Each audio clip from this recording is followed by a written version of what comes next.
خواب میں بار بار پیسہ، سونا یا مال ملنا واقعی دولت آنے کی نشانی ہے؟ عموماً سمجھا یہی جاتا ہے، خوشی بھی ہوتی ہے جب پیسہ ملے، دولت نظر آئے، سونا ملے، چاندی نظر آئے، لیکن ہر دفعہ ایسا نہیں ہوتا۔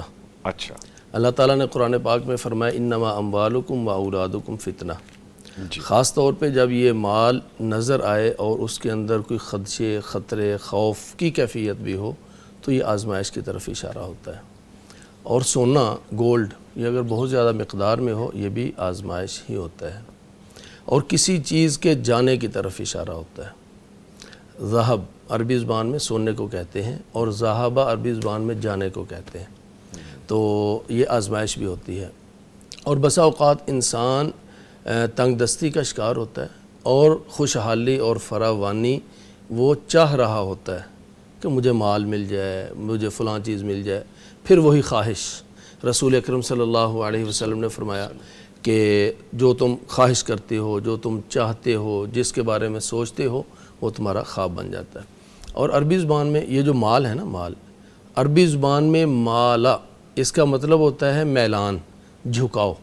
تو جس چیز کی طرف آپ کا جھکاؤ ہے پھر خواب کے اندر تو وہ آئے گی، یعنی جھکاؤ آپ کا مال کی طرف، ہر آدمی، میرا، آپ کا، کسی کا بھی اگر آپ جھکاؤ دیکھ لیں تو مال و دولت کی طرف جھکاؤ، یہ ایک فطری سی بات ہے۔ جی، تو یہ جھکاؤ والی چیز کا خواب کے اندر نظر آ جانا، یہ پھر وہی جھکاؤ ہی ہے، یہ وہی سوچ ہی ہے۔ ٹھیک لیکن بسا اوقات ہوتا ہے یہ خواب کے اندر مال و دولت اگر مناسب مقدار میں نظر آئے اور اس کے ساتھ ساتھ خوشی بھی انسان محسوس کر رہا ہو تو پھر خوشحالی، فراوانی ملنے کے امکانات ہوتے ہیں۔ اور یہ جو دولت ہے نا، یہ رزق، یہ صرف مال، پیسے کی صورت میں نہیں بلکہ اولاد کی صورت میں بھی ہوتی ہے۔ تو بسا اوقات انسان کو ڈائریکٹ تو مال نہیں ملتا، جی، لیکن مال کما کر سہارا بننے والا اولاد وہ مل جاتی ہے۔